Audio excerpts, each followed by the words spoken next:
So after that many videos, I don't know, I guess you can see how many videos there are. My YouTube channel does not qualify for live streaming.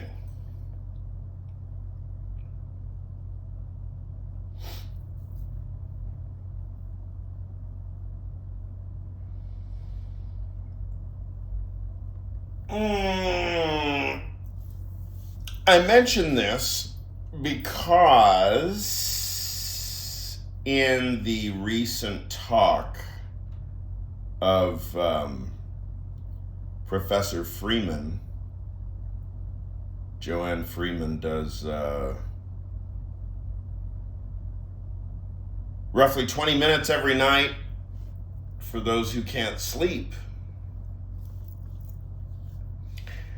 And just a few hours ago, last night, she was talking about the layoffs at Washington Post. 1/3 of the staff, 1/3 of the writers, including, I guess, the sports desk and number of other things.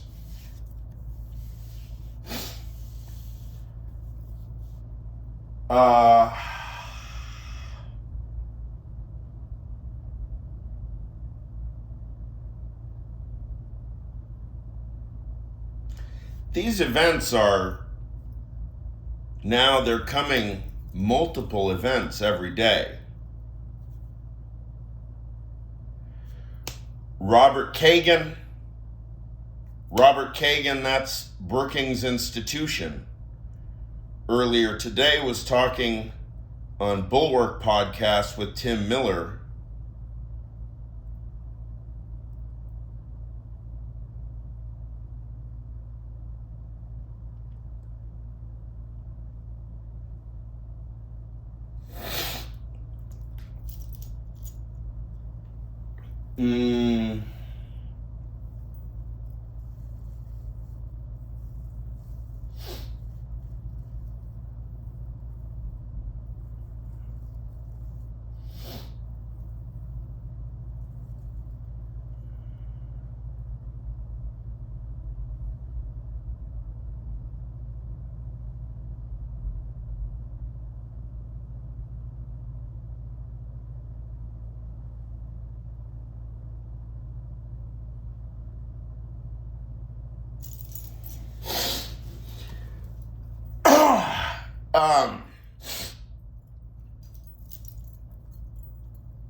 I always confuse Robert Kagan and Robert Kaplan. It's taken me a couple of years to keep straight which is which. Robert Kaplan is Foreign Policy Research Institute, FPRI, and the director, the CEO of FPRI, is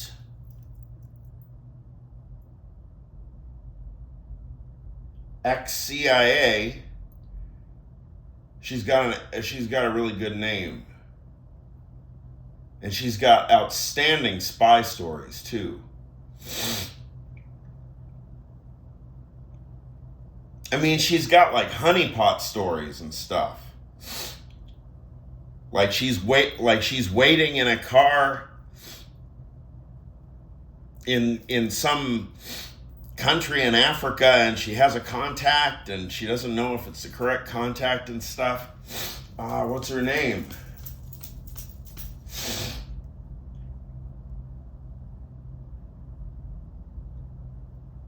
Foreign Policy Research Institute. Excellent material. Strictly for the heads.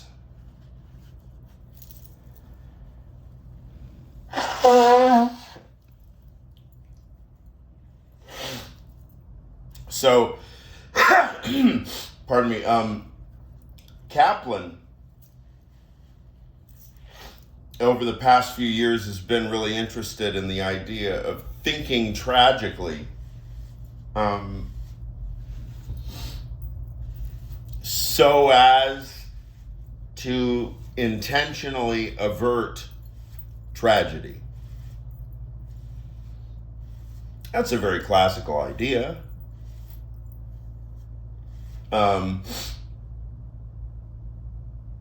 Kaplan and Kagan, they just write, they're real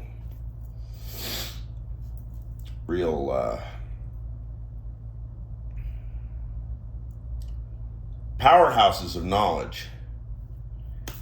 But anyway, I'm kind of digressing all over the place. Kaplan was also remarking on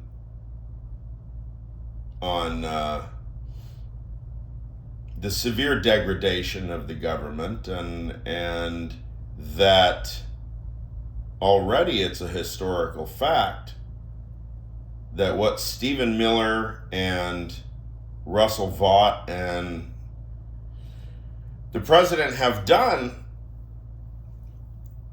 outside of any moral analysis, it is quite an achievement just of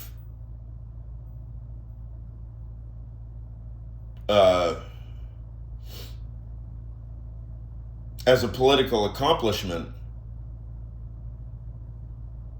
to completely or almost completely destroy the federal government in 1 year's time.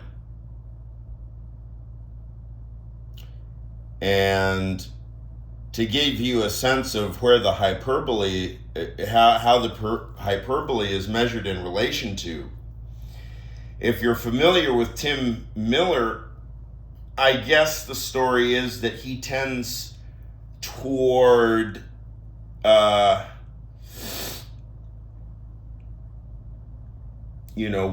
case pessimism or hardest counterfactuals, hardest standards reasoning, and a tendency toward objectivity and doubt. And the idea is that Kagan is older. He knows more. I mean, Kagan knows more than both me and Tim Miller put together. I mean, I don't know what that means. I don't know about magnitudes of knowledge, actually. I don't think that's real. I think it's more about resolution of knowledge, which is already there. We're just taught to hurry.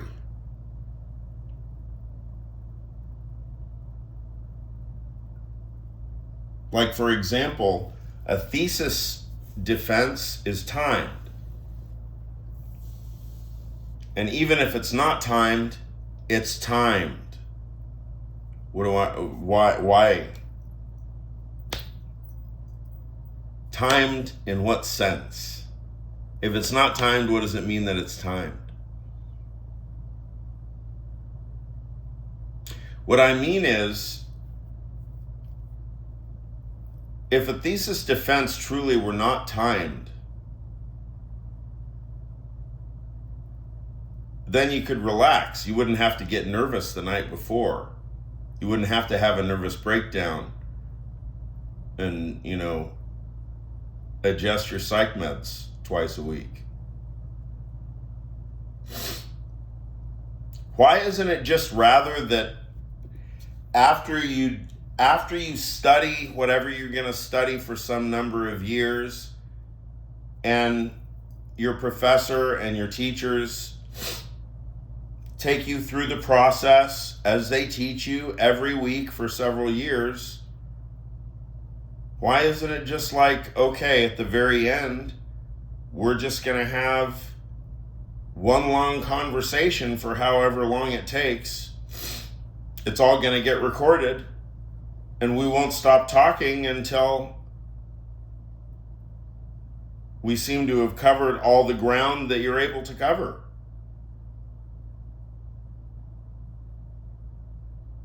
That's a real thesis defense, because then you actually get access to the way the person thinks. It's not this kind of high performance, high impact, square pusher edits.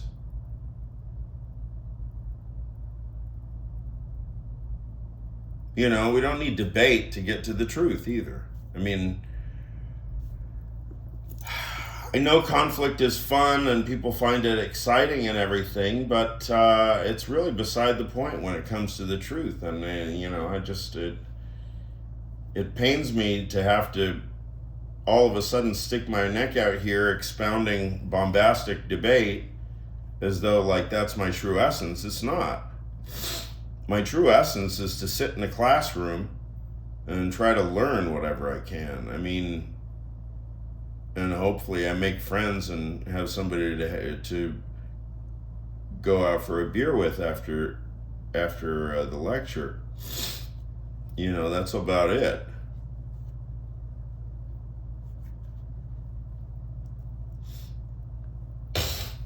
But, it's a very commodification-oriented society, for all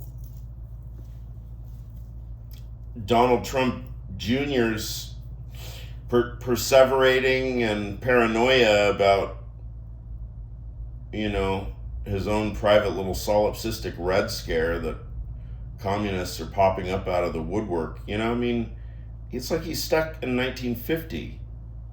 This is like McCarthyism or something. And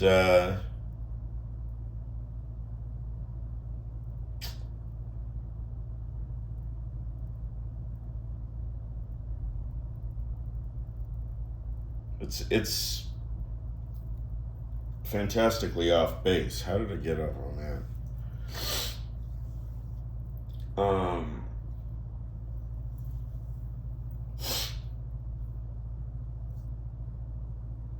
Yeah, there's this one place, maybe it appears a few times, but in Donald Trump Jr.'s book, what's it called? Like Aggression or something?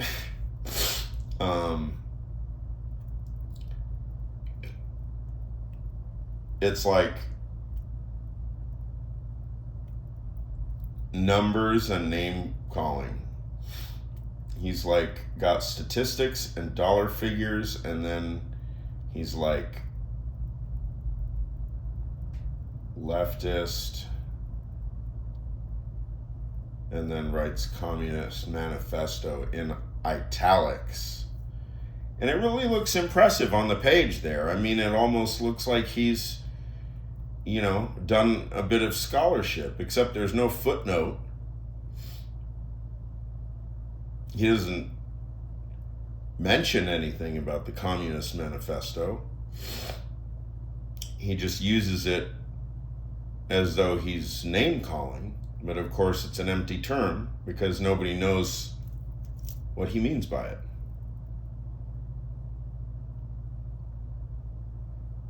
It's kind of similar to the way that Curtis Yarvin uses the term bootlickers.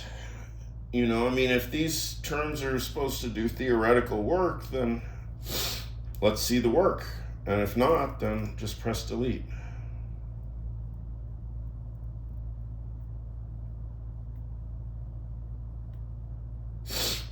So, apropos Professor Freeman's discussion of Jeff Bezos' moral failings and the consequent ramifications for his newspaper, the destruction of the Washington Post and the legacy that represents, including Katharine Graham and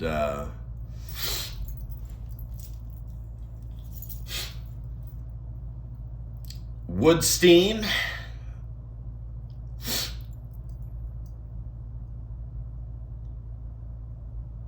as though he's unaware of the tradition and the legacy and the symbolic value of what he is shitting on, deleting, restructuring, laying off. Or is he just getting facelifts and blowjobs and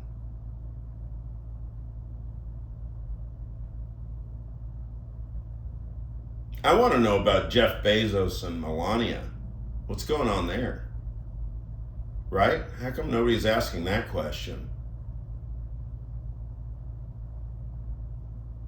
It looks like, it's a very intimate collaboration between Amazon or Jeff Bezos and Melania.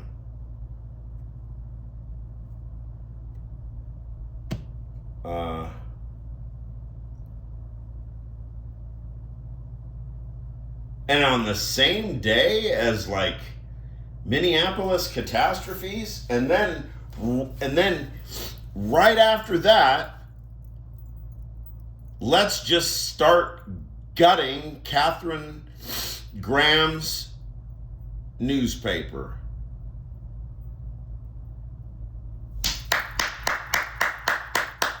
Jeff Bezos, American thought leader. So, Professor Freeman was making some comments which were quite good about the early internet and how, and I hadn't thought about it very much because I guess I've never really used the social aspect of the internet, I guess the way people use it. I don't know. I guess I use it to whatever degree, but I don't know. It never really seems to ensnare me or something. I end up getting bored after 5 minutes. I don't know. There's nothing to look at. What is there to look at?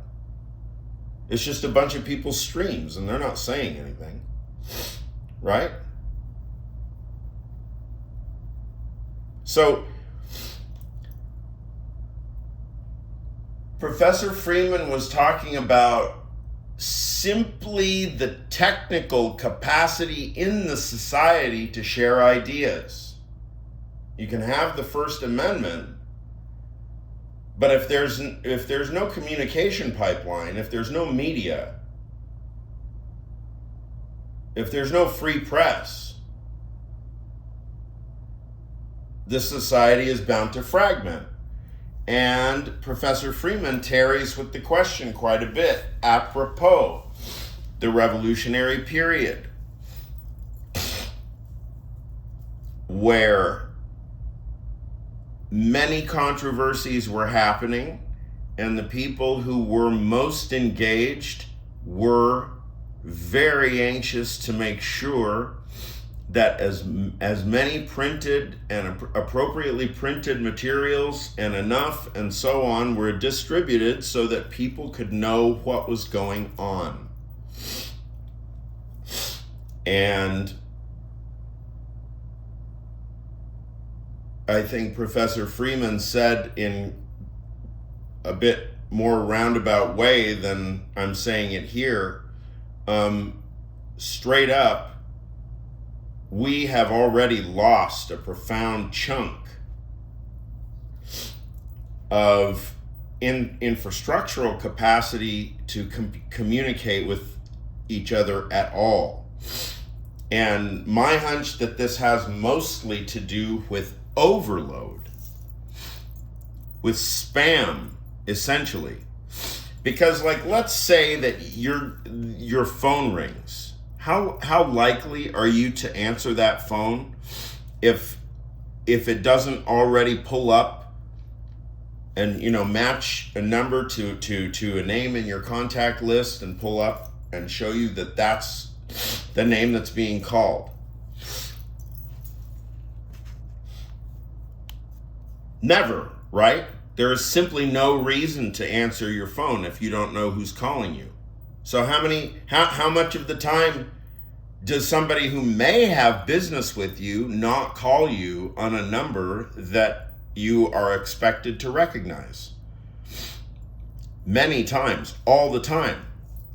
So that means, my guess is, at least a kind of 80-20 situation, a kind of Pareto situation where business, whether it's 20% of the serious business or 80% of all business or whatever the definition, just is not happening because we have destroyed the capacity to communicate.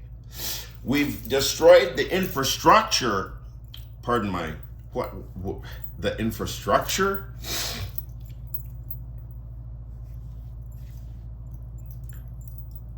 The Shannon theoretic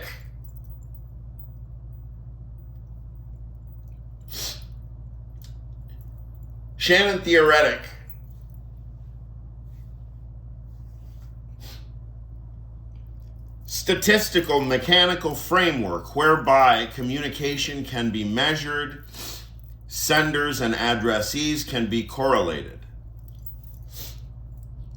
We have now breakdown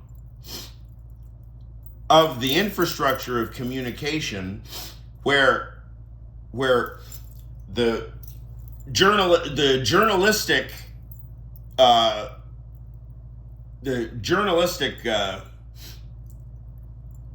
industry of investigation and research is being decimated.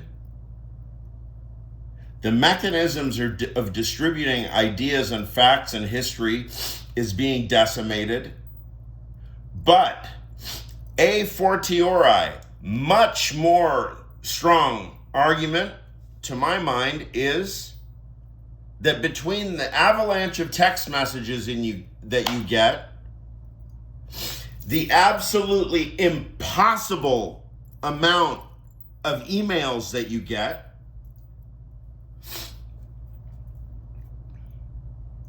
arguments and misunderstandings that you get into because of ambiguities and ambivalences due to unclear communication that's not real-time in person, but that is delayed, rhythmically delayed, and showing up on screens and screens of screens with lots of interruptions, starts, restarts, right? Multitasking, category changes, right? And none of the delivery mechanisms are trustworthy. There is no legitimacy to be found.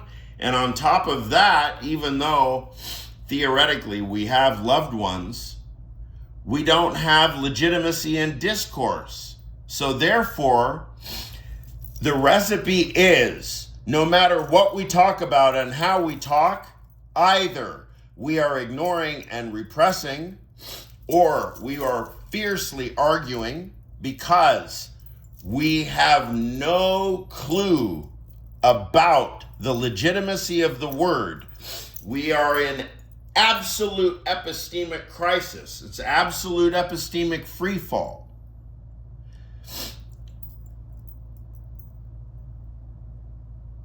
So, when I am speaking or when you listen to somebody speak,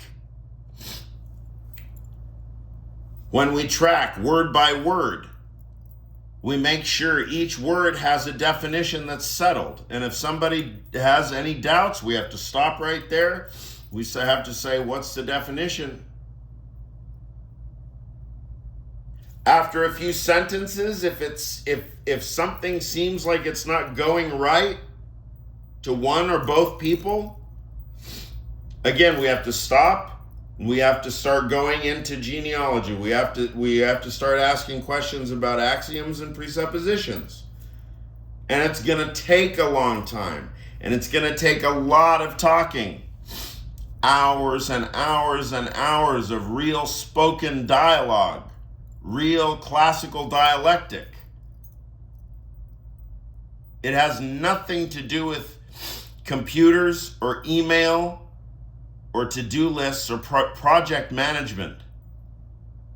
It has to do with real-time intellectual processing, real-time cognition of the knowledge that you have, and the continual pursuit of the acquisition of more knowledge and deeper knowledge, right?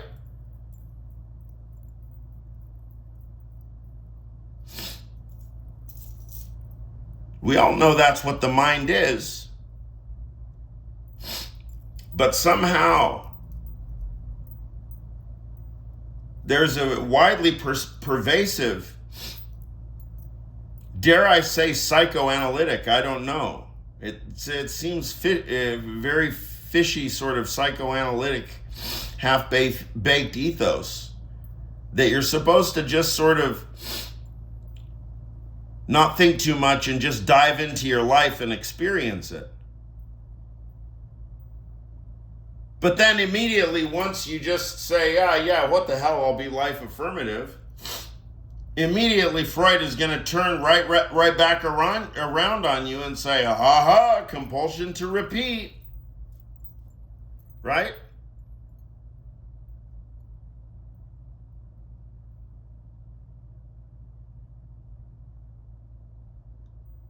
In order to hack one's way through the jungle of tedium that postmodern relativism and Anglo-American logicism have turned the discourse into, one has to be a half-crazy philosopher. There's no other way to do it. Because, look, I know all the professional philosophers. If not personally, at least I follow their work. And it's taken me a number of months to come to this conclusion, but I have my doubts that most professional philosophers are even doing very much tracking of reality these days. I think professional academics really they really do have their nose buried in some really specialized, nerdy field, and they're just hoping that the university protects them. The university is not your ally. Why are you listening to them? It is not your ally. The university has already sold itself out to illiteracy. Professors have to absolutely resist the university now. Force the university into a corner and say, look, you have to choose sides right now.